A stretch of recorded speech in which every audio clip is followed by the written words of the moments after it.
We're joined by our international affairs editor, Armen Georgian. Armen, good to see you. Is this really a de-escalation of the standoff between Russia and Ukraine? Well, if it is a de-escalation, it can re-escalate very quickly because you've got to remember that Russian forces practice mobility and readiness a lot. They're not living in the Cold War. If anything, it's actually NATO that still has something of a Cold War mentality in the way it does things.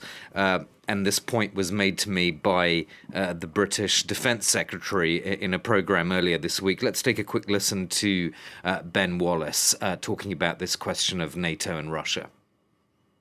If you sort of sit and wait in a very static environment, your adversaries will use sub-threshold methods to weaken your position or indeed to get ahead of you. And I think what we have seen in many areas has been Russia using those methods, whether that is cybercrime, espionage.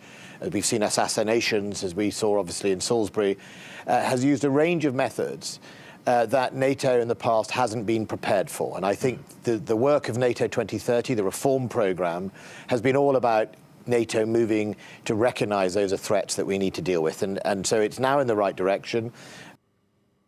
So I think a couple of takeaways from that, Monty. One is that he's thinking now that NATO is moving in the right direction and being more ready for the kind of warfare that Russia practices, both in terms of troop movements and deployment, but also this whole shadowy cyber warfare, electronic warfare, and so forth. And that is something that, of course, doesn't get the kind of media attention that these troop movements have got in the last few weeks. Well, so the conflict has been going on for at least 7 years. Do you think that a political solution is out of reach at this point?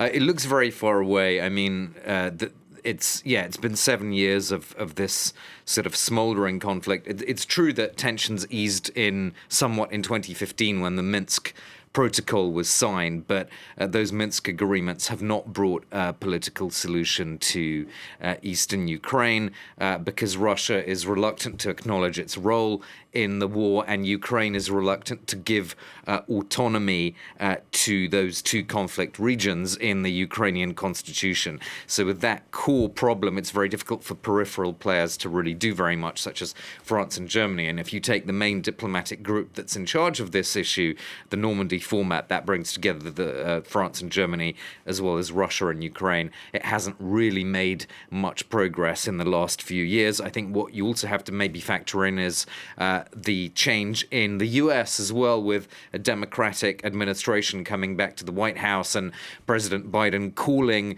President Putin a killer. There's a lot of factors overall that are now pushing against a political solution for Ukraine. Okay, International Affairs Editor Armen Georgian, thanks as always.